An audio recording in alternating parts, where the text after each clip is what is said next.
Geopolitically, internationally, today, the top story is this.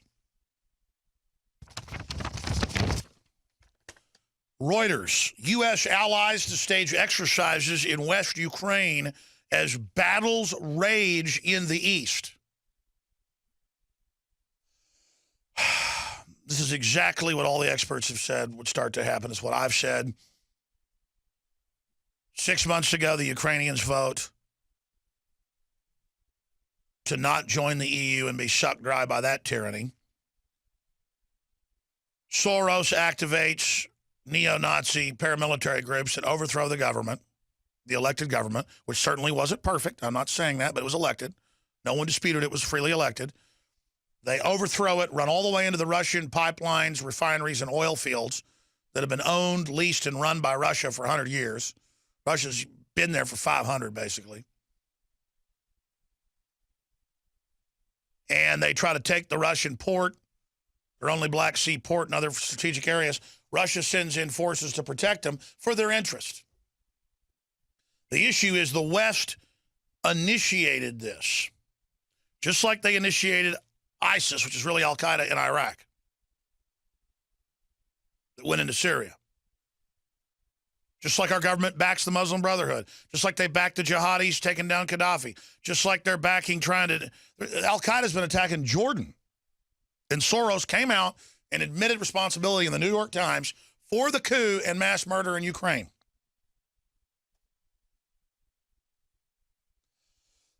And so as things escalate, notice you heard yesterday, NATO is going to send a rapid reaction force in the next few months in case Russia invades. NATO is already in Ukraine, already in Poland, already has advisors. It's come out. There's already mercenaries. A lot of people that don't want war with Russia are trying to de-escalate it, saying, oh, Russia doesn't really have troops in eastern Ukraine. Yes, they do. And there's battles going on, a proxy war directly with Russia right now. It's not like we're having a proxy war with Russia through Vietnam or a proxy war with Russia in Angola or Rhodesia. The United States of America and NATO is now in a proxy war directly with mercenaries and CIA advisors with Russian troops.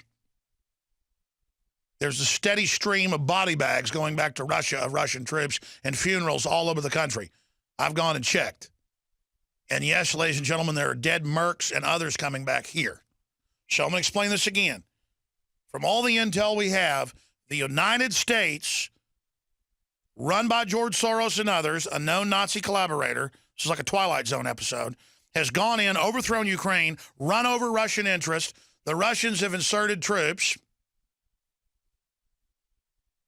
The CIA director was over there running it. Senator Mendez has been over there running it.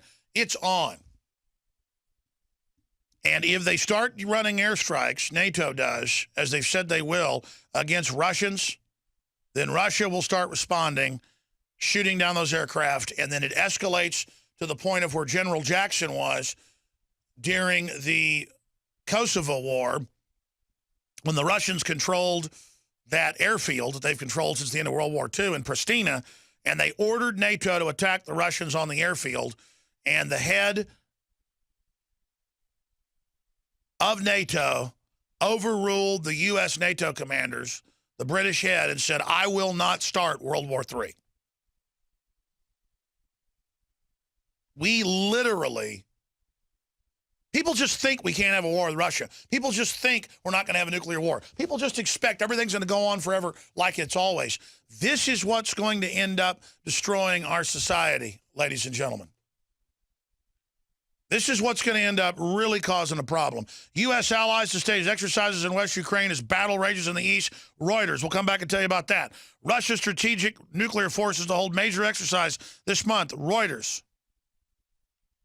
NATO awaits rapid reaction response from Eastern Europe. It's already going on. You are watching the best of the Alex Jones Show, weekdays from 11 a.m. to 2 p.m. Central. Watch live at Infowars.com/show or become a member of InfoWarsNews.com and help us take resistance to the next level.